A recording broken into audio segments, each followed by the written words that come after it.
Isang mapagpalang araw sa inyo, Tres Marias. Isa ako sa mga libo-libo ninyong taga-subaybay ng inyong programa. Sumulat ako para ibahagi ang hindi ko malilimutang karanasan ng katatakutan. Ako nga pala si Lorena, hindi ko tunay na pangalan, at sinadya ko ring baguhin ang aking lugar na siyang kinalakihan. Ito ay bilang pagbibigay ko ng malaking respeto sa mga nananatiling naninirahan pa rin doon. Ngunit matapat kong ipinagmamalaki sa inyo ang aking pinagmulang lahi. Ako ay isang Batyaw, isang grupo ng pamayanan na halos kami ay nakatira sa may ibabaw ng tubig alat. At dito ko na nga sisimulan ang aking mapanindig balahibong kwento. Noong ika-14 na araw sa buwan ng Marso, taong 1978, ay araw din iyon ng aking kapanganakan at tuluyang tumapos sa pagiging minor de edad ko.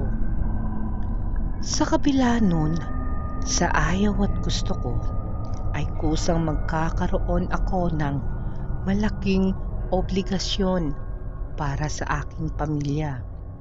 Sisimulan ito sa paraang ititigil na ang pakikipaglaro ko sa labas, ang pagiging isip bata, at kumilos na lamang na mangarap para sa aking pamilya at sa aking sarili.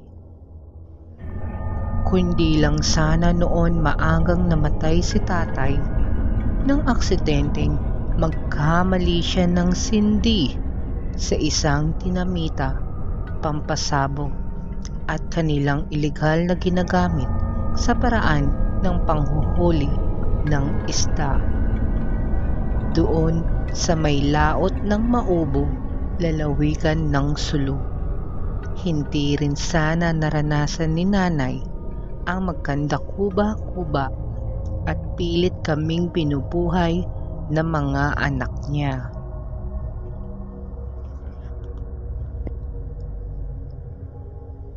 Nakatira lamang kami noon sa isang mataas, maliit at masikip na barong-barong na naging tahanan namin ng ilang taon. Naaalala ko pa nga sa tuwing lumalabas o pumapasok kami ng aking 4 pang kapatid Naaalala ko pa nga sa tuwing lumalabas o pumapasok kami ng aking 4 pang kapatid sa aming pintuan ng bahay, ay kailangan namin ang tripleng pag-iingat. Dahil kung hindi at tatanga-tanga lamang, ay panigurado matutulad kami sa ibang taong biglang nahuhulog at nababalian ang kanilang buto sa tubig alat. Noong panahong ding iyon, dahil sa awa ng nararamdaman ko para sa aking inay, ay pumayag na rin akong mamasukan sa kanyang dating amo. Bilang isang tagaluto ng asin.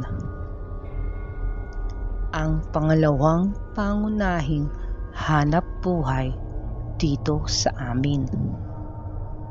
Sa kabilang banda, kahit ako ay masunuring panganay na anak niya, paulit-ulit ko pa ring ipinagdarasal sa Diyos at hinihiling sa Kanya kung saan ko nga ba makikita o kailan ko makakamit ang sinasabi at hinihiling din ng nakararami na ang salitang swerte. Hanggang isang araw ay dininig din ang aking matagal nang inaasam-asam kong swerte. Dahil ito nang minsang mautusan ako ni Madam Jessica na isang matandang babae at aming amo ng dalawa ko pang katrabahong babae. Ichinichismis pa nga nila sa akin na maswerte raw ako kapag nakita ako ng kapatid ni Madam dahil nag-aabot daw iyon ng perang nakasobre sa tuwing nakakakita ng baguhang trabahador nila. Wala akong reklamong nagtungo ng mag-isa sa isang lugar na itinuro sa akin ni Madam Jessica at gawin ang iuutos daw sa akin ng kanyang kapatid na si Madam Tricia.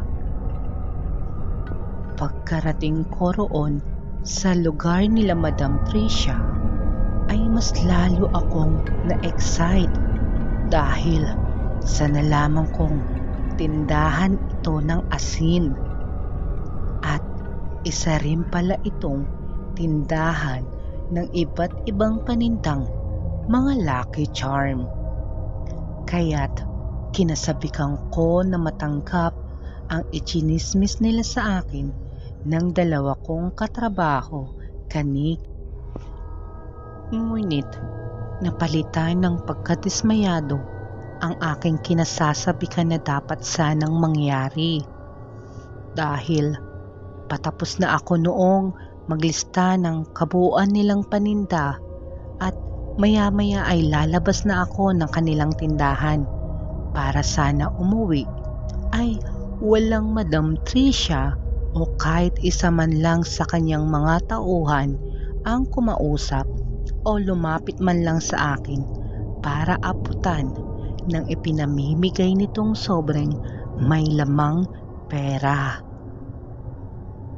Nakasimangot tuloy akong lumabas ng bodega at bigat na bigat sa sarili na naglakad at walang imik na nilampasan lamang ang tatlong trabahador na abala rin sa kani-kanilang trabaho. Nang malapit na ako sa may pintuang papalabas nitong tindahan ay may tumawag pansin sa akin. Si Madam Tricia na siguro itong tumatawag sa akin. Bulong kong may pananabik sa kung anong ibibigay nito sa akin. Lorena ang pangalan mo, tama ba ako? Ikaw yung bago naming trabahador na sinabi sa akin ni Jessica. Sandali lang iha at ako ay may ibibigay sa iyo na napaka-importanting bagay. Kaya sana Lorena ay pakiingatan mo itong mabuti. Sabi sa akin, tatango-tango naman ako ng aking ulo bilang tugon sa lahat ng kanyang sinabi. Pagkatapos ay bigla itong bumunot sa kanyang bulsa tsaka ipinakita ang bagay na nais nitong ibigay sa akin. Isa pala itong pulseras na mayroong 10 katamtamang laki na mga batong kulay itim. Mayroon ding itong palawit ng aking matitigan. Animoy, disenyo ng isang insekto o hayop yata. Pagkatapos nitong ipakita sa akin, ay agad na rin nitong isinilid sa maliit na plastik at dali-daling isinuksok sa aking kanang bulsa sa suot kong pantalon. Ano po ba iyon, Madam Tricia? Bago lang po ako dito kaya hindi ko ito matatanggap. Mariing kong pagtanggi, kunwari.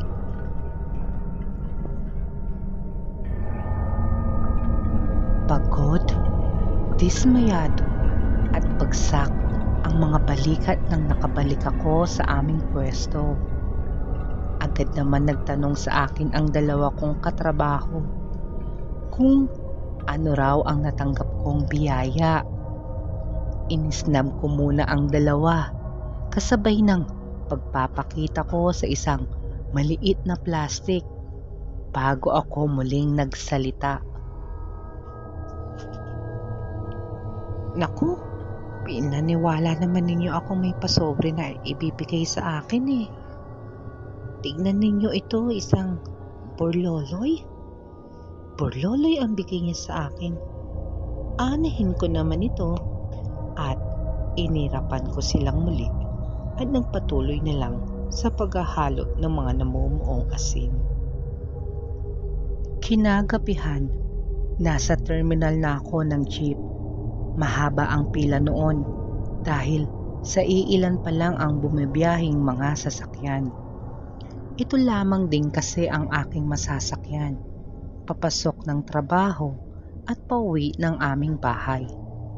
Mahigit 20 minuto rin akong pumila para magbayad muna ng aking pamasahe bago ako tuluyang sumampa ng jeep. Nang may kumalapit sa akin, isang ginang, pagkatapos kong magbayad, inabot nito sa akin ang maliit na plastic kung saan nakalagay ang pulseras na bigay sa akin kanina ni Madam Tricia at kanyang isinasauli ito sa akin.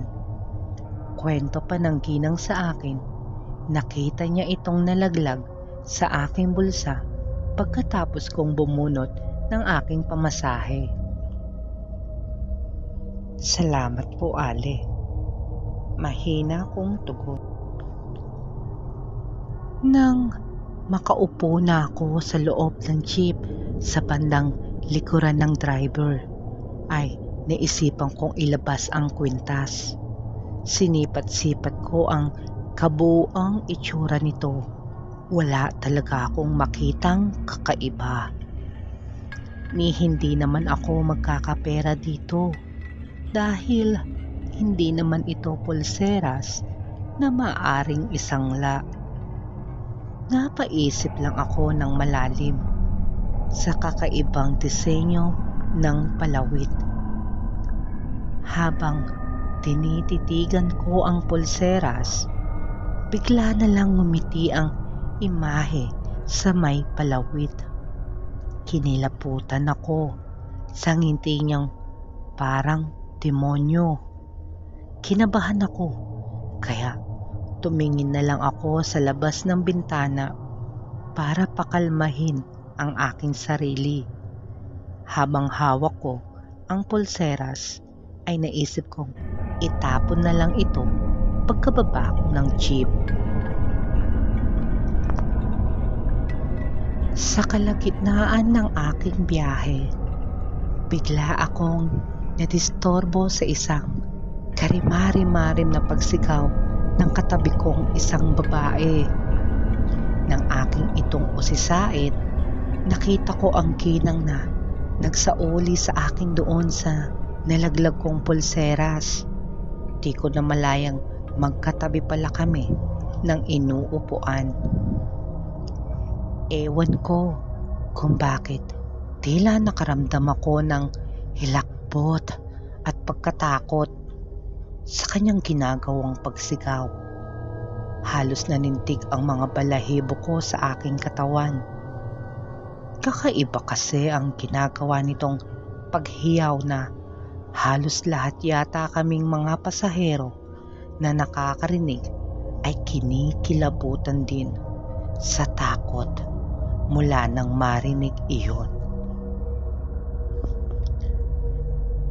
Samantala, tila ba sa pandinig ko'y isang panaghoy ng isang babaeng nagmamakaawa dahil sa ito'y pinapahirapan ng labis sa kung anumang dahilan. Tanging siya lamang ito ang nakakaalam. Napamilog nitong ginang ang aking mga mata dahil kitang-kita ko kung paano nito paulit-ulit hilamusan ng mariin ang kanyang buong mukha na para bang may kinakatakutang bagay o nilalang. Tulungan ninyo ako. Alisin ninyo itong halimaw na nasa aking pagmumukha. Kinakain kasi nito ang aking laman sa mukha. Palahaw nitong sigaw sa aming harapan. Sa puntong iyon, mas lalo akong naguluhan sa sinabi ng ginang. Kitang-kita ko naman o namin na walang halimaw na nakadapo sa kanyang mukha. Nang bigla akong nagitla.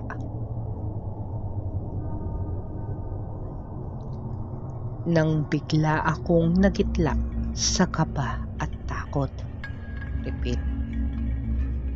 Nang bigla akong nagitla sa kaba at takot. Repeat.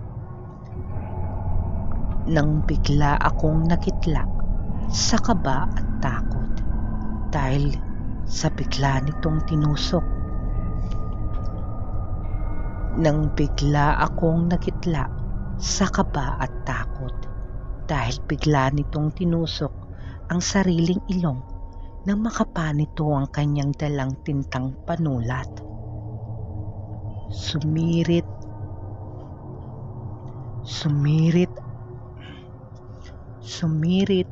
ang mapulang dugo nitong malapot. Wala ni isa sa aming mga pasahero ang naglakas loob para pigilan ito dahil siguro nadala rin kami sa takot ng pagwawala nitong ginang.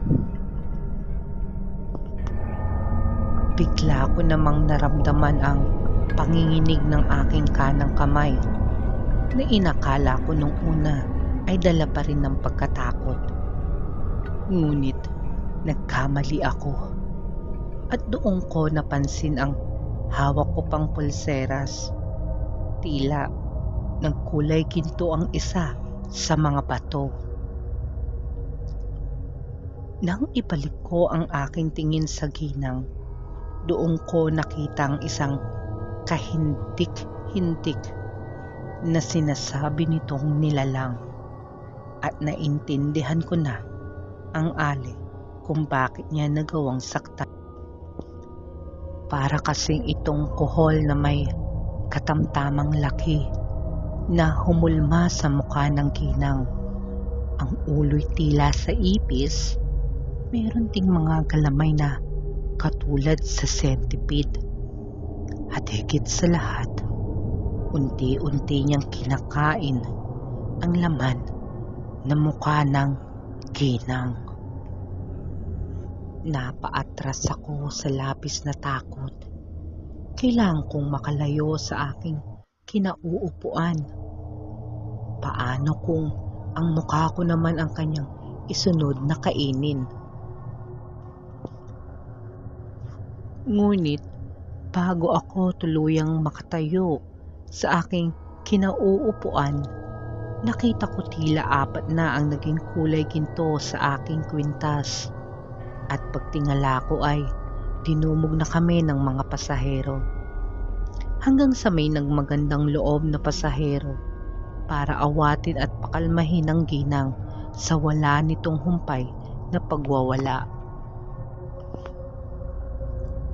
Napahiyaw ng malakas ang lahat sa gulat dahil biglang tusukin ng kanyang tintang panulat itong ginang ang kanang mata ng lalaking nagmagandang loob na awatin siya.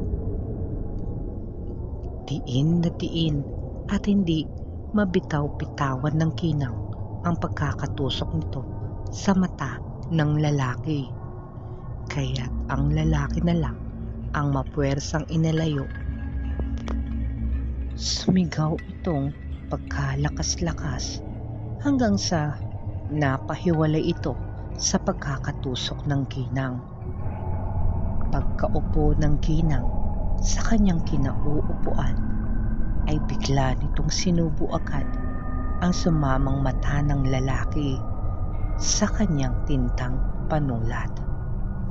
Kitang-kita ng mga mata ko na tila ba ang halimaw ang bagong mukha ng Ginang. Sarap na sarap nitong nginunguya sa maliit nitong bunganga. Hindi ko na kinakaya ang takot at pandidiring nangyayari, kaya't napaatras na ako sa aking kinauupuan dahil nagkaroon na rin ng espasyo sa makitid na loob ng jeep.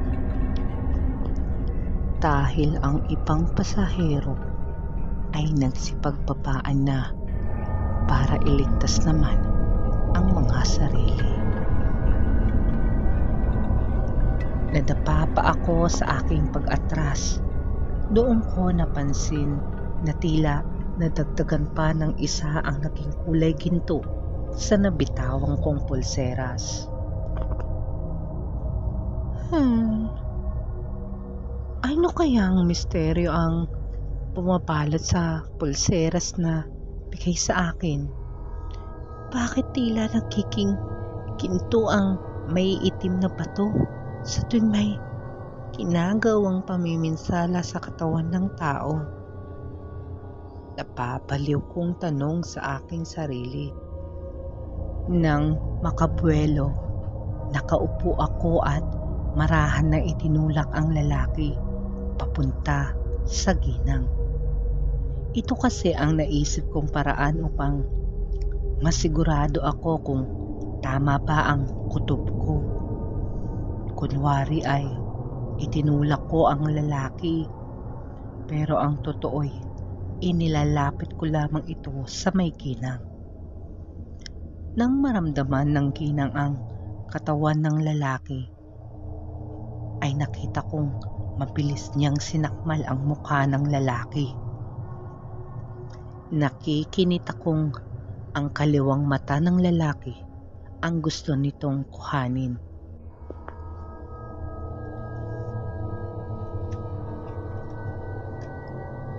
Pagkatapos, ang mga galamay nitong nakakatakot na nilalang ay pumailalim na patusok at pumangon sa mukha ng lalaki. Tiring-tiri ako nang makita kong tinuhog ng kanyang galamay ang kaliwang mata ng lalaki at kanya itong ipinasok sa maliit nitong bunganga. Tila mayroon ding maliliit na ngipin ang naroon hanggang sa nanatili na ang halimaw sa lalaki dahil inunti-unti na nito ang pagkain sa kanyang ulo.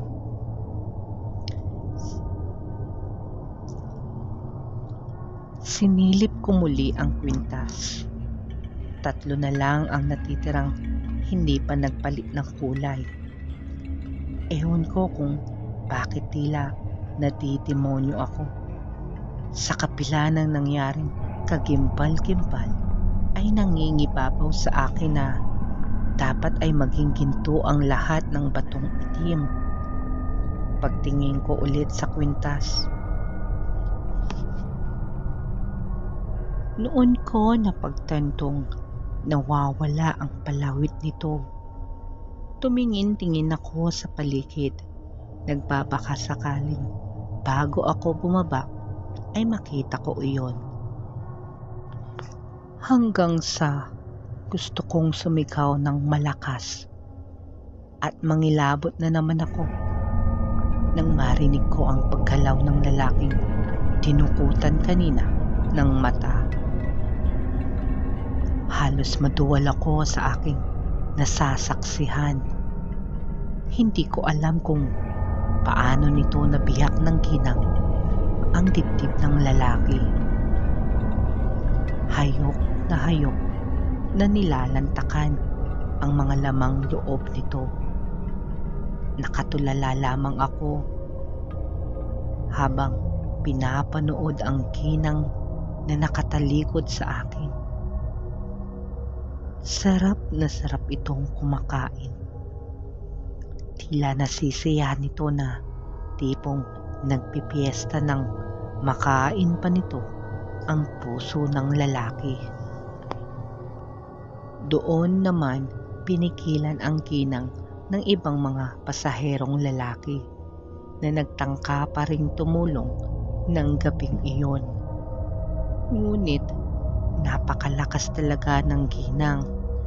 Nagawa niyang kalmutin sa muka ang isa pang lalaking naroon. Napunit niya ang kalahating mukha nito, kasabay sa pagkakita kong ibang-iba na ang itsura ng babae. Takay naman ako kung bakit tila ako lamang ang nakakasaksi ng lagim na sinapit ng lalaki sa kamay ng halimaw na nasa katawan ng babae. Kahit na natatakot ako ng mga sandaling iyon, ramdam ko ang munting pag-asa na makakaahod na rin ako sa kahirapan.